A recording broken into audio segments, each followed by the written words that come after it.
Alright, what's up, Ryman? I am now officially on vacation. Unfortunately, I have two part-time jobs, so we gotta work to make the money, right? So what I'll be doing in this vacation time is reading books. You say you're gonna read books over Christmas vacation? That's right, because if you don't use it, you lose it. I should coin that, even though I think it's very good. Alright, so this is what I'm reading. I bought this a while ago. It's called, well, you could read it. And basically it's like a really simplified way of doing accounting.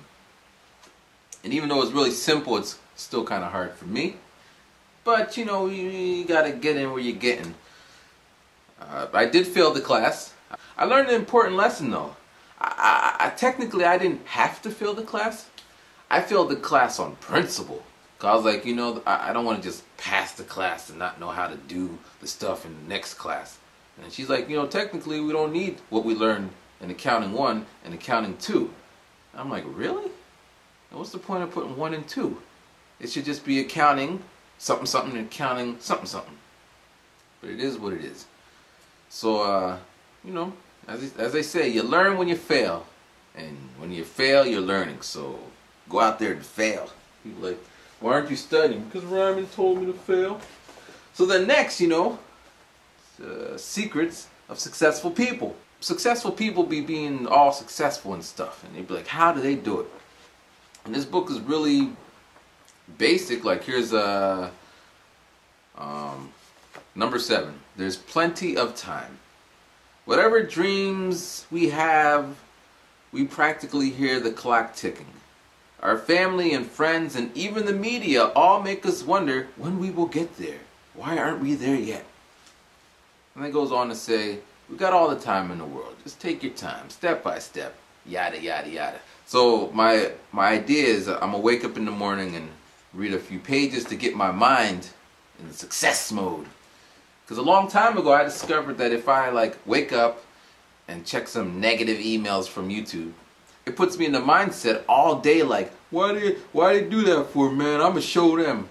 Or if I read like a Yahoo today's news, some stupid shit happened and some more stupid shit happened, it gets me in that stupid shit happening brain. So I just kind of blocked out reading emails in the morning and I skip the Yahoo inbox, or I just go straight to the inbox. And now I'm gonna fill my brain with some positive, successful thinking. So we're going to try it. Alright, next, Loco in Yokohama. Now I bought this book, I think it's signed. Well, it is signed, but I don't know if it's dated. It's not dated, but I bought this book like 2 months ago-ish.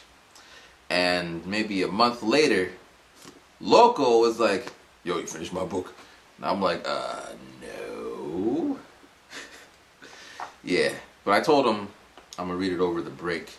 And it's a good time to read it. And if you want to read it with me, it's called Loco in Yokohama. You can get it on Amazon and I don't know, Google that and you can find where you can get it. We can read it together and then we can talk about it. Alright, next. Stand, I didn't memorize this. Stand and Deliver. So this book is basically saying how to get up and talk. Now you're saying, but you're talking right now. Yeah, because I'm just talking to a camera in an empty room. When I'm in like a class full of fellow students or in front of the CEO of Sony, which I was, I'm not so talkative. Shit, I'm not even so talkative when I call my mom. Just be like, hey mom. Be like, hey Matthew. How's the weather, mom? But then, you know, we start talking. So this book is written by Dale Carnegie. Carnegie Hall. He also made How to Make Friends and Influence, blah, blah, blah, blah, blah. Now you're probably saying, I don't read books like that because, you know, if that's not how I am, then that's just not how I am. Okay. You know, if you don't want to read it, don't read it. Play video games or watch TV or do whatever you do. But we're not perfect. That's me and that's the people watching and the people who are not watching. So if we are not perfect, we should try to get ourselves a little better than we were the day before. And reading a book like this is one way that I think will make me a little better. And I think it might make you a little better, but as I'm saying, I'm not telling you to read it. Alright, but if you do want to read it, Stand and Deliver, Dale Carnegie. I actually got this for 500 yen. That's like $5. It was the bargain discount. Okay, next.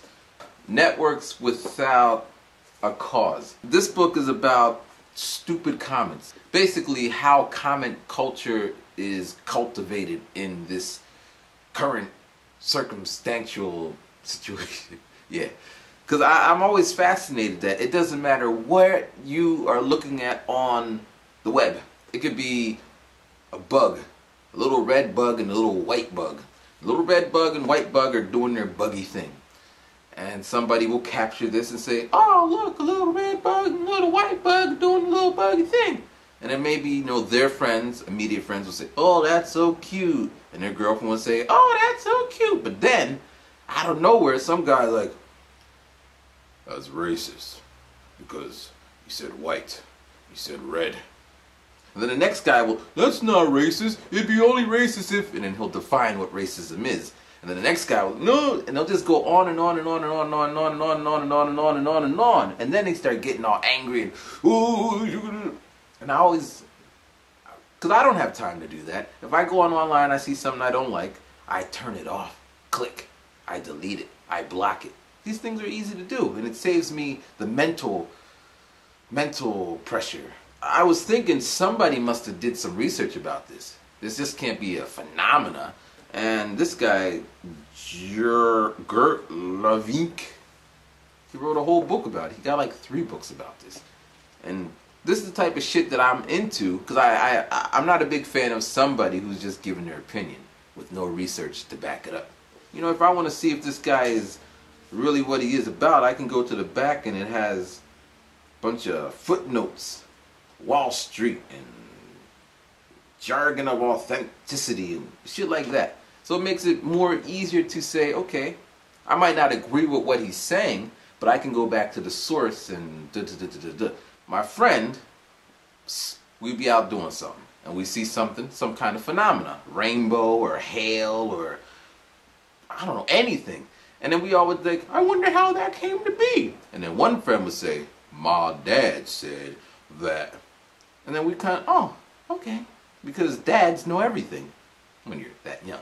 But as you get older, you start to question, do your dads really know these answers? They just pulling out their ass.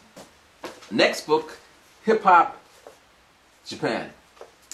I regret not reading this earlier. This is came out 2005, I think. My teacher, he was never my teacher, but he was the coordinator of the TUJ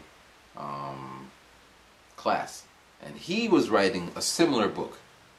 And this guy beat him to the punch. But they were still talking together. So the point is, if I would have read the book then they would have put, hey Matt, Ryman, back then I was called Manifesto. Yo Manifesto, you should come with me to this hip hop scene because I'm doing some research. Do I gotta pay? Nope. This is research. I got a grant, bitch. And it did happen. I went to the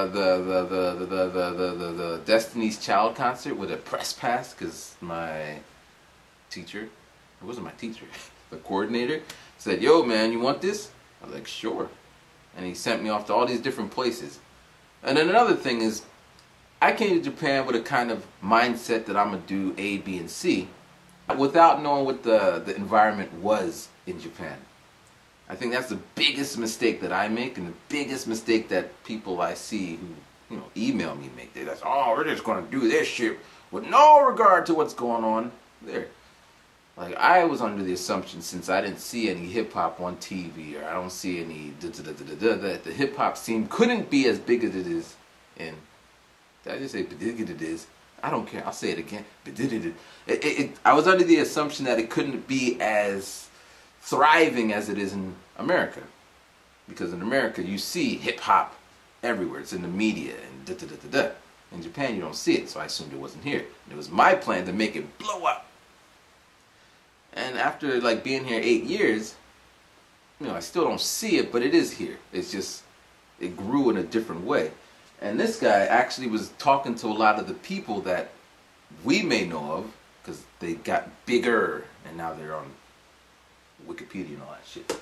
So I regret not reading it, because I would have had more insight and probably made better decisions of where I decided to rap. I could rap in the street anywhere, as you can see, but if I was rapping in front of where they might be, then maybe they would have been like, hey, it's he, why don't you come inside and rap with we? Then we could be the American-Japanese team, and then I would have been able to accomplish my dreams. And then I probably wouldn't be here talking to you about these, because I would have been blown up and rapping somewhere else overseas. Anyway, so